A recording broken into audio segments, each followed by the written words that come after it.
दोस्तों, आज की हमारी जो फिल्म है उसका नाम है वर्टिगो। इस फिल्म में दिखाया गया है कि एक डिटेक्टिव को वर्टिगो होता है, जिसमें ऊंचाई से नीचे देखने पर चक्कर आने लगते हैं और उसकी इसी बीमारी का फायदा उठाकर कातिल एक मर्डर को अंजाम देता है। अब वो डिटेक्टिव इस मर्डर मिस्ट्री को सुलझा पाता है या नहीं, आइए जानते हैं इस एक्सप्लेनेशन वीडियो में। इस फिल्म के मुख्य कलाकार हैं जॉन स्टुअर्ट, किम नोवेक और टॉम हेल्मोर, और इस फिल्म को डायरेक्ट किया है एल्फ्रेड हिचकॉक ने। तो आइए बढ़ते हैं वीडियो की। तो फिल्म की शुरुआत में हम एक चेज देखते हैं जहां एक मुजरिम के पीछे एक पुलिस वाला और एक पुलिस डिटेक्टिव भाग रहे होते हैं और डिटेक्टिव एक मकान की छत पर से फिसलकर नीचे गिरने लगता है, पर मकान की छत से लटक जाता है और वो पुलिस वाला जब उसे बचाने की कोशिश करता है तो वो नीचे गिरकर मारा जाता है और वो डिटेक्टिव जब नीचे देखता है तो उसे चक्कर आने लगते हैं। अगली सीन में हम देखते हैं कि उस डिटेक्टिव ने उस हादसे की वजह से अपनी जॉब छोड़ दी है और उसे एक्रोफोबिया मतलब कि हाइट का डर हो जाता है। इस डिटेक्टिव का नाम जॉन स्कॉटी है और ये इसकी फ्रेंड मीच से मिलने आया है। मीच और जॉन कभी एक दूसरे से प्यार करते थे और इनकी सगाई भी हुई थी, पर वो रिश्ता ज्यादा दिन टिक ना सका। पर मीच कहीं ना कहीं आज भी जॉन से प्यार करती है और यहाँ मीच जॉन से कहती है कि तुम्हारे इस एक्रोफोबिया, इस बीमारी का इलाज इसी तरह के एक हादसे से हो सकता है या शायद ना भी हो। और वहाँ वो अपने पुराने कॉलेज फ्रेंड गेविन एल्स्टर की बात करता है कि उसका फोन आया था और उसने किसी काम के सिलसिले से मिलने बुलाया है, और ऐसा कहकर जॉन वहाँ से गेविन से मिलने निकल जाता है। अगले सीन में हम गेविन और स्कॉटी को गेविन के ऑफिस में देखते हैं। वहाँ गेविन जॉन से अपनी बीवी पर नजर रखने को कहता है, पर जॉन पहले तो मना कर देता है। पर गेविन जब उसे बताता है कि उसे ऐसा लगता है कि उसकी बीवी को कई सालों पहले मरे हुए इंसान की आत्मा ने पजेस किया हुआ है, वो उसे ये भी बताता है कि उसकी बीवी कभी कभी अचानक उससे बात करते हुए चुप हो जाती है, जैसे कहीं खोई हुई हो। एक दिन गेविन ने उसका पीछा किया तो वो उसके घर से सिर्फ 5 मील दूर एक तालाब के पास जाकर बैठती है और गेविन ऑफिस निकल जाता है। पर जब गेविन शाम को अपनी बीवी से पूछता है तो वो उससे कहती है कि वो तालाब के पास गई थी, पर उसकी गाड़ी का रीडिंग उस दिन 95 मील का बताता है। ये बातें जानकर जॉन उसकी बीवी पर नजर रखने के लिए मान जाता है। अब जॉन मैडेलिन मतलब कि गेविन की बीवी का उसके घर के बाहर निकलने का इंतजार करता है। वो जैसे ही अपनी कार लेकर निकलती है, जॉन उसका पीछा करने लगता है। वो सबसे पहले एक फ्लावर शॉप से एक बुके खरीदती है और फिर वहां से निकलकर एक चर्च के अंदर से होते हुए एक कब्रिस्तान में एक कब्र के पास वो कुछ देर खड़ी रहती है और जॉन भी ये सब बहुत गौर से देखता है। फिर मैडेलिन वहां से चली जाती है तो जॉन जल्दी से उस कब्र के पास जाकर ग्रेवस्टोन पर लिखे नाम को अपनी डायरी में नोट कर लेता है। वहां से निकलकर मैडेलिन एक म्यूजियम में जाती है और वो वहां एक तस्वीर के पास काफी देर तक उसे देखते हुए बैठी रहती है। तभी जॉन ये देखता है कि तस्वीर में जो औरत है उसके पास भी हूबहू बुके होता है जैसा मैडेलिन के पास होता है, और तो और उसके बाल भी उसी तरह से बंधे हुए होते हैं जैसा कि मैडेलिन के बाल बंधे हैं। तभी जॉन म्यूजियम के एक एम्प्लॉय को बुलाता है और उससे तस्वीर की लेडी के बारे में पूछता है। वो उससे कहता है कि वो कार्लोटा वाल्डेज है और वो जॉन को एक कैटलॉग बुक देखकर वहां से चला जाता है। अगले सीन में हम देखते हैं कि मैडेलिन एक होटल में जाती है जिसका नाम मैकिट्रिक होटल होता है। वो उस होटल में कोने वाले एक कमरे में जाती है तो जॉन भी उसे होटल में जाते हुए देखता है, तो जॉन भी उस होटल में चला जाता है। होटल में जाने के बाद वो रिसेप्शनिस्ट से पूछने लगता है कि वो कोने वाले कमरे में कौन रहता है, पर रिसेप्शनिस्ट कुछ बताने से मना कर देती है। तो वो अपना पुलिस डिटेक्टिव का आईडी कार्ड उसे बताता है तो रिसेप्शनिस्ट जॉन को बताने लगती है कि वो औरत का नाम कार्लोटा वाल्डेज है और वो सिर्फ हफ्ते में कभी कभी यहाँ आती है। तो जॉन कहता है कि अगर वो नीचे आए तो बताना मत कि मैं यहाँ आया था। तो रिसेप्शनिस्ट उसे बीच में ही रोकते हुए कहती है कि वो तो आज यहाँ आई ही नहीं, और वो उसे उस कमरे की चाबी भी बताती है। तो जॉन उसे कमरा चेक करने को कहता है और वो दोनों ऊपर चेक करते हैं तो वाकई में उस कमरे में कोई नहीं होता। जॉन जब खिड़की से मैडेलिन की कार पार्किंग में देखता है तो वो वहां नहीं होती। तब जॉन होटल से निकलकर मैडेलिन के घर के बाहर पहुंचता है तो मेडेलिन की कार वहीं पार्क्ड होती है। ये देखकर जॉन थोड़ा कंफ्यूज हो जाता है। वो फिर से मीच के पास जाता है और उससे पूछता है कि क्या वो ऐसे किसी इंसान को जानती है जो कि 100 साल पहले के कुछ जाने माने लोगों के बारे में कुछ बता सके। तो मीच जॉन को आर्गोसी बुक शॉप के ओनर के पास ले जाती है और वो उसे कार्लोटा वाल्देस के बारे में सब कुछ बताने लगता है। जैसे कि जब कार्लोटा इस शहर में आई थी तो वो एक बार में एज अ डांसर काम करती थी। फिर एक अमीर आदमी की नजर उस पर पड़ी और वो उसका दीवाना हो गया और उसके साथ रहने लगा और तो और उसे एक घर भी बना कर दिया। फिर कार्लोटा ने एक बच्ची को जन्म दिया जो कि उस अमीर आदमी की थी और फिर उस आदमी ने बच्ची को कार्लोटा से छीनकर अपने पास रख लिया और कार्लोटा को दर दर की ठोकर खाने के लिए छोड़ दिया। और कुछ वक्त के बाद कार्लोटा पागल सी हो गई और रास्ते में वो हर आने जाने वाले इंसान से पूछती कि आपने मेरे बच्चे को देखा है। और कुछ दिनों के बाद खबर आई कि उसने खुदकुशी कर ली। अगले दिन जॉन गेविन से मिलता है और गेविन उसे बताता है कि कार्लोटा मेडेलिन की परनानी थी और मेडेलिन में भी उसी का खून है और वो मैकेट्रिक होटल कार्लोटा का पुराना घर है। ये सब बातें मेडेलिन को नहीं पता। तो जॉन गेविन से पूछता है कि तुम्हें कैसे पता चला। तो गेविन कहता है कि ये सब उसे मेडेलिन की माँ ने बताया है और बाकी बातें उसने खुद पता की है। और अगले दिन फिर से जॉन मेडेलिन का पीछा करता है और वो वही म्यूजियम में जाती है और वहां से निकलकर समंदर के पास जाकर रुकती है और फूल तोड़कर पानी में डालने लगती है।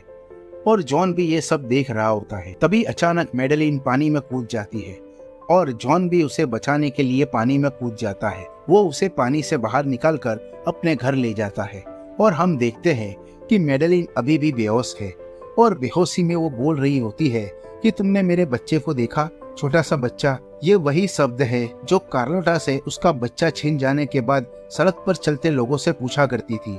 और फिर जॉन को एक फोन आता है तो उसकी आवाज से मेडेलिन उठ जाती है और ये फोन गेविन का था। उसने उससे मेडेलिन के बारे में पूछने के लिए फोन किया था। और अब जॉन मेडेलिन के पास जाकर उसे कपड़े देता है क्योंकि उसके पहने हुए कपड़े भीगे होने की वजह से जॉन ने उसे सुखाने के लिए किचन में रखा था।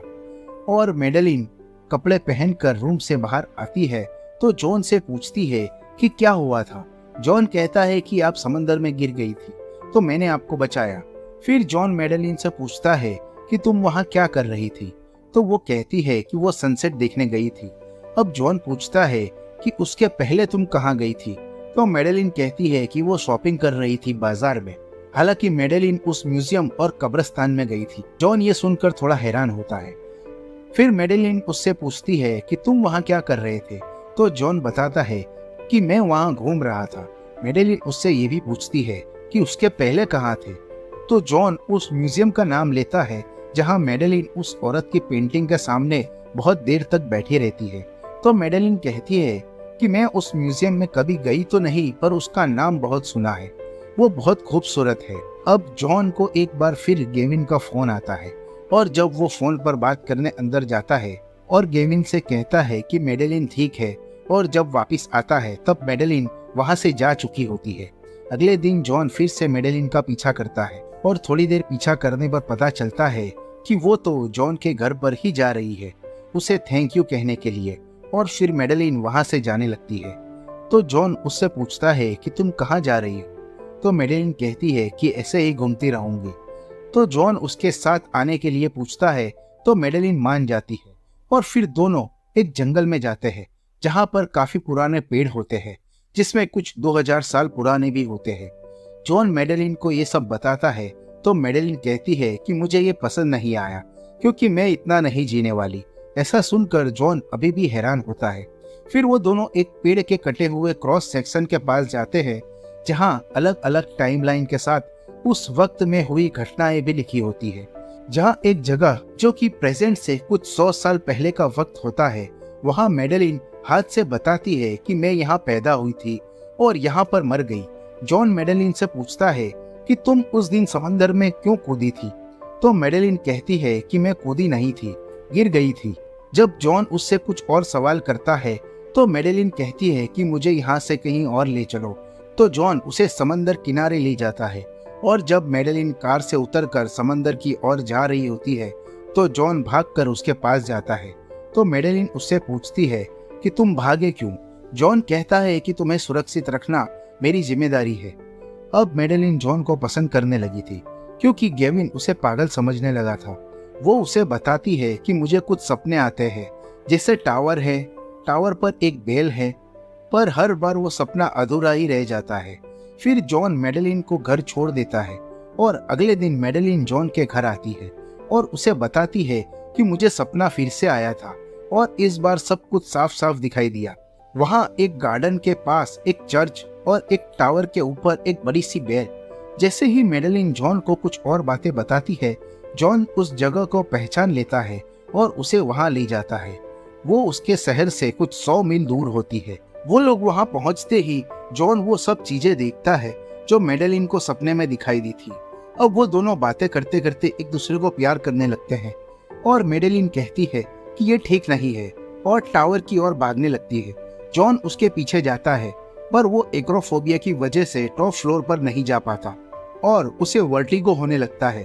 फिर एक चीख के साथ मेडेलिन को नीचे गिरते हुए देखता है और जॉन देखता है कि मेडेलिन की लाश चर्च के छत पर पड़ी है और अब चर्च के लोग वहां आने लगते हैं और जॉन इसका जिम्मेदार खुद को मानकर वहां से निकल जाता है। अगले सीन में हम जॉन और गेविन को कोर्ट में देखते हैं।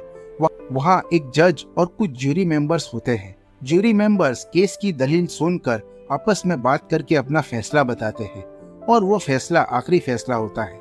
जज कहता है कि जॉन ने पहले एक बार मेडेलिन की जान बचाई है पानी में डूबने से, पर इस बार जॉन को एक्रोफोबिया होने की वजह से वो उस टावर पर नहीं जा सका और मेडेलिन ने सुसाइड कर ली और मेडेलिन की मानसिक हालत ठीक नहीं थी, इसीलिए जॉन का कोई कसूर नहीं माना जा सकता।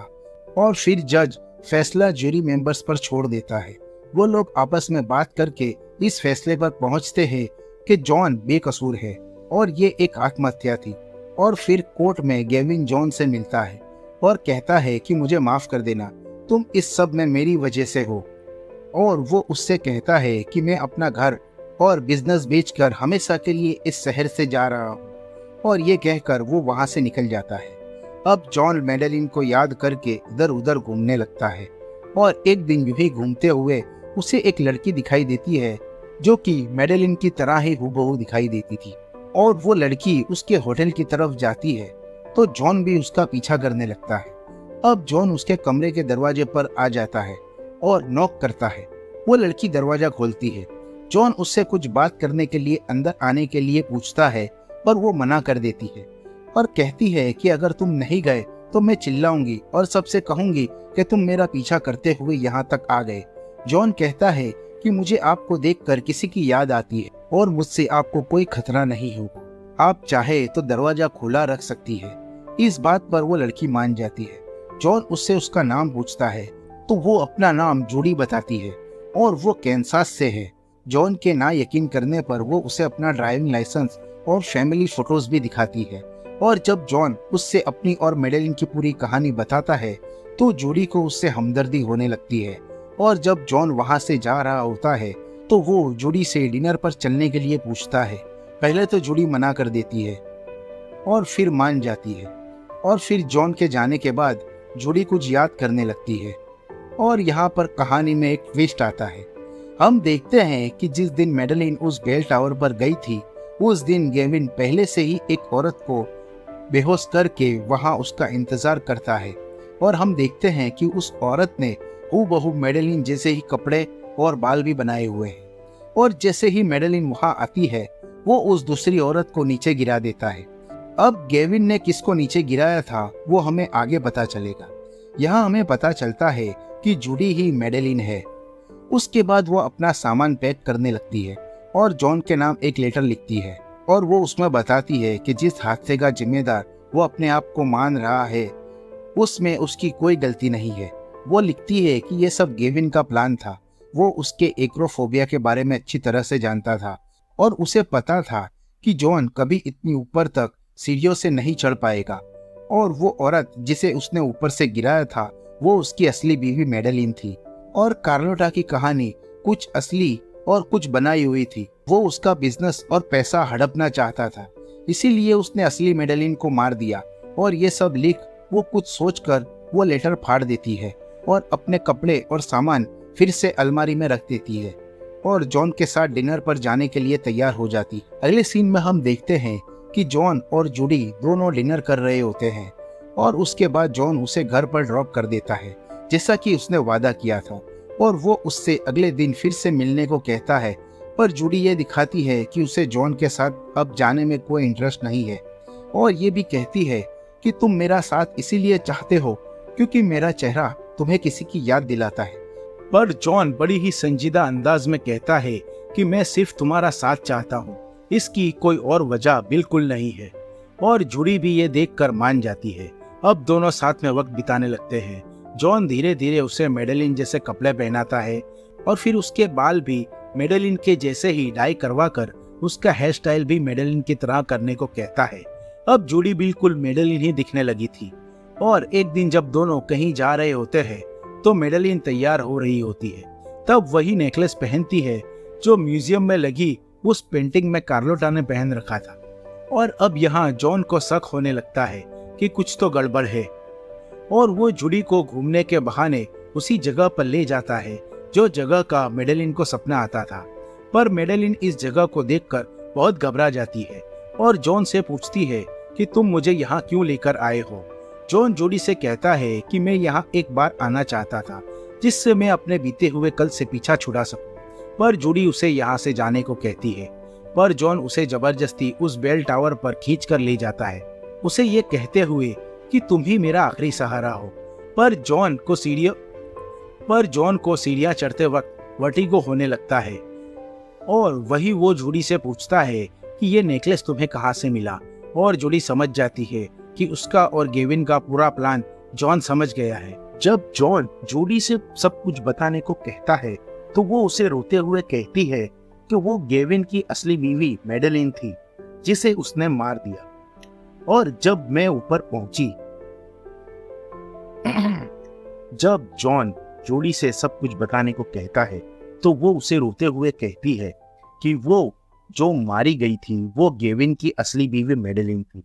और जब उस दिन जूडी ऊपर पहुंची तो गेविन मेडेलिन को पहले ही गर्दन पर वार करके मार चुका था, मतलब कि उसकी असली बीवी को। और उसने तुम्हें तुम्हारी बीमारी की वजह से चुना था। उसे पता था कि तुम बेल टावर के टॉप तक नहीं आ सकोगे। और अब हम देखते हैं कि दोनों, मतलब जॉन और जूडी दोनों उस टावर के टॉप पर पहुंच जाते हैं। और जब जॉन स्कॉटी टॉप फ्लोर से नीचे की ओर देखता है तो उसे चक्कर आना बंद हो जाते हैं, मतलब कि अब उसे वर्टिगो नहीं होगा। जैसा कि फिल्म की शुरुआत में मीच ने कहा था कि ऐसे ही किसी मानसिक हादसे की वजह से उसका वर्टिगो ठीक हो सकता है। ऊपर टॉप पर पहुंचने के बाद जूडी जॉन को बताती है कि पहले वो गेविन की गर्लफ्रेंड थी और उसने उसे इस प्लान में शामिल होने और उसका मुंह बंद रखने के लिए वो नेकलेस और बहुत से रुपये दिए थे। और जूडी उसे ये भी बताती है कि वो चीख जूडी की ही थी क्योंकि वो गेविन को रोकना चाहती थी। और तभी गेविन ने उसका मुंह बंद कर दिया क्योंकि अब वो भी जॉन से प्यार करने लगी। और जूडी रोते हुए जॉन के गले लग जाती है। पर वो सीढ़ियों के पास एक साये को ऊपर आते देख घबरा जाती है और पीछे हटने लगती है और नीचे गिरकर मारी जाती है। पर वो साया तो चर्च की एक नन होती है जो इन दोनों की आवाज सुनकर ऊपर चेक करने आई थी। और यहीं पर ये मूवी खत्म हो जाती। हम आपके लिए ऐसे ही मजेदार वीडियोस लाते रहेंगे। अगर आपका प्यार और सपोर्ट मिलता रहा तो प्लीज लाइक और सब्सक्राइब करना ना भूलें। तो मिलते हैं अगली वीडियो में, तब तक के लिए good bye and have good time.